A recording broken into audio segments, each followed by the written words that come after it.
आचार्य मनोज श्रीमती मोमती देवी योग एवं प्राकृतिक चिकित्सा महाविद्यालय बड़ा गांव से योग चिकित्सा में स्नातकोत्तर डिप्लोमा कोर्स का जो सब्जेक्ट है योग चिकित्सा का आधार, उसमें इकाई प्रथम में हमने उपनिषदों की भाव भाषा शैली का अध्ययन कर लिया था।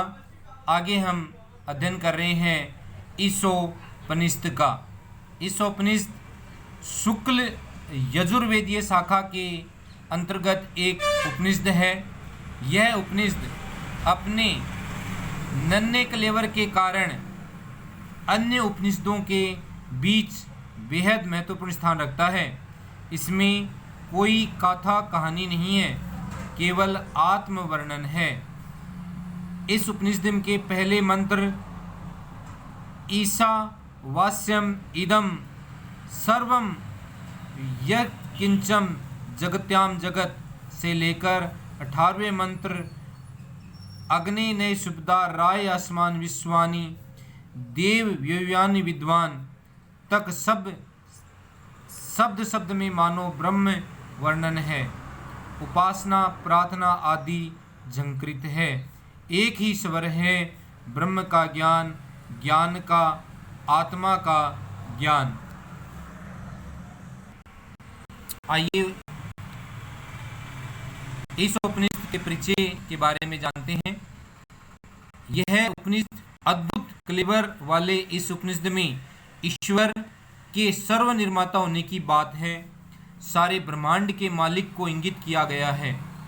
इस उपनिषद में इस ब्रह्मांड को जिस मालिक ने बनाया है, जिस ईश्वर ने बनाया है, सर्वनिर्माता होने की जो बात की गई है, इसमें सात्विक शैली की बात कही गई है, जो कि दूसरों की धन पर दृष्टि मत डालो आदि अनेक बातें इसमें कही गई हैं। इस जगत में रहते हुए निसंग भाव से जीवन यापन करने को बताया गया है।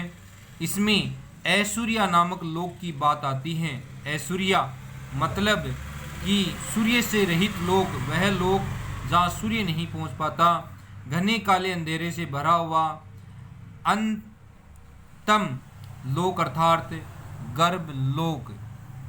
यहाँ कहा गया है कि जो लोग आत्मा को, अपने स्व को नहीं पहचानते, आत्मा को झुठला देते हैं, नकार देते हैं और इसे अस्वीकार तले करते हैं, तले पूरा जीवन बिताते हैं, उन्हें मृत्यु के पश्चात उसी अंधतम लोक यानी कि ऐश्वर्य नामक लोक में जाना पड़ता है, अर्थात गर्भावास करना पड़ता है, फिर से जन्म लेना पड़ता है। इस प्रकार इस उपनिषद में एक और ईश्वर को सर्वनिर्माता मानकर स्वयं को निमित्त मात्र बनकर जीवन जीने का इशारा करता है, जो दूसरी ओर आत्मत्व को भूलने की इंगित करता है। इसके बाद आत्मा को निरूपित करने का तथ्य आता है कि वह अचल है, साथ ही मन से भी ज़्यादा तीव्रगामी है।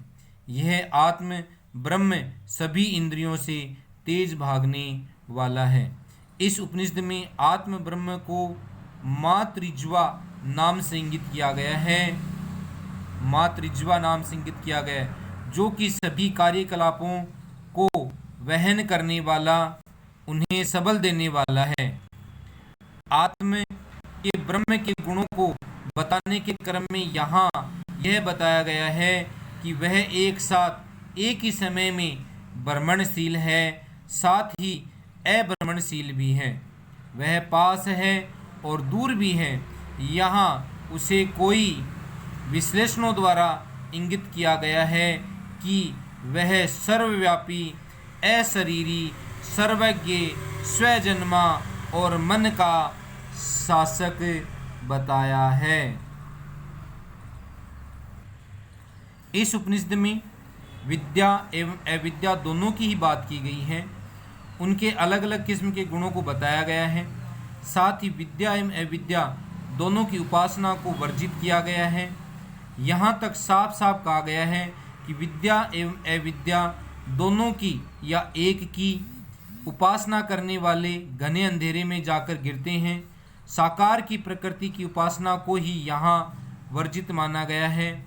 लेकिन हाँ, विद्या एवं अविद्या को एक साथ जान लेने वाला अविद्या को समझकर विद्या द्वारा अनुष्ठित होकर मृत्यु को पार कर लेते हैं, वह मृत्यु को जीतकर अमृतत्व का उपभोग करता है। यह स्वीकारोति यहाँ है।